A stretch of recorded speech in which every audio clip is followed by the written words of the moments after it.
राज्य सरकार और मुख्यमंत्री इसको पारित करवाने के लिए बहुत ही उत्सुक हैं और नियम परंपराएं, संसदीय विधि विधान किसी का भी पालन नहीं किया जा रहा है, बल्कि कार्य मंत्रणा समिति से कांग्रेस के दोनों सदस्यों को त्यागपत्र देने के लिए बाध्य होना पड़ा है, क्योंकि आपने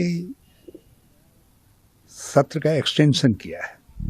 तो एक्सटेंशन का अर्थ है कि आप उसको उसी विधि विधान नियमावली से संचालित करेंगे जिससे सामान्य तौर पर विधानसभा का सत्र संचालित होता है। प्रश्नकाल होगा, लोक महत्व के प्रश्न उठेंगे और फिर विधेयक इत्यादि जो आने हैं वो आएंगे। मगर यहाँ कहा जा रहा नहीं, कुछ नहीं करना है, केवल ये ड्राफ्ट पेश होगा, इसका पारण करना है।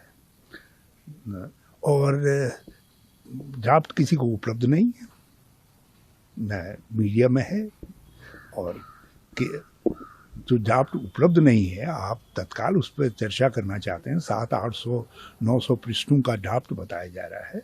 तो इसलिए मैं अपनी स्टेट लीडरशिप को बहुत बधाई देना चाहता हूं कि उन्होंने बड़ा बोल्ड डिसीजन लिया। उन्होंने कहा ऐसी बात है तो तुमने कार्य मंत्रणा समिति को जो है बिल्कुल इरेलीवेंट कर दिया है, नियमों को इरेलीवेंट कर दिया है, तो हम उसे त्यागपत्र दे रहे हैं।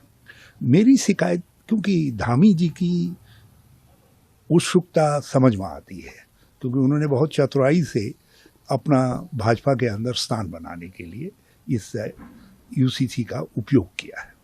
मगर केंद्र से मेरी शिकायत ये है कि उन्होंने उत्तराखंड जैसे छोटे राज्य को, सीमांत राज्य को, जो संवेदनशील राज्य है कई दृष्टिकोणों से, आपने उसको टोकनिज्म के लिए इस्तेमाल किया। आपने प्रतीकात्मकता के लिए हमारे राज्य को इस्तेमाल किया। आपको लाना था यूनिफॉर्म सिविल कोड, अब सेंट्रल गवर्नमेंट लेकर के आती, जो सारे देश के ऊपर लागू होता। हमारे यहाँ जो कानून बनेगा भी तो वो हमारी सीमाओं के लिए होगा, कहीं दूसरे के लिए तो। देखिए, हमारा विरोध नहीं है। हम जो संवैधानिक व्यवस्था है, जो कार्य संचालन नियमावली है, सदन कार्य संचालन नियमावली से ही संचालित होता है, और भाजपा उसकी लगातार अनदेखी कर रही है और वो संख्या के बल के आधार पर माननीय विधायकों की आवाज़ को दबाना चाहती है। और ये हक है, अधिकार है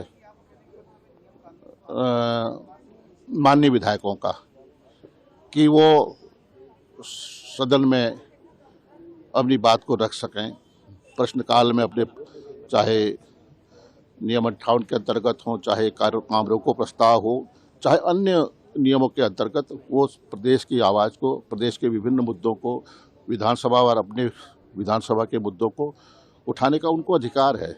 लेकिन सरकार बचना चाहती है, सरकार सामना करने को तैयार नहीं है, क्योंकि जिस तरह से आज पूरे प्रदेश भर में अराजकता का माहौल है, भ्रष्टाचार का बोलबाला है, कानून व्यवस्था पूरी तरह ध्वस्त हो चुकी है, आपदा से पूरा प्रदेश प्रभावित है, और जिस तरह से अंकिता भंडारी हत्याकांड में आज भी उसको इंसाफ नहीं मिल पाया है, दलित बेटियों के साथ बलात्कार हो रहा है, तमाम विषय हैं। इन विषयों को हम सदन में नियमों के तहत लाना चाहते हैं, लेकिन सरकार इससे बचना चाहती है। हमने कहा कि आज इसको आप प्रस्तुत कीजिए, लेकिन इसके लिए पर्याप्त समय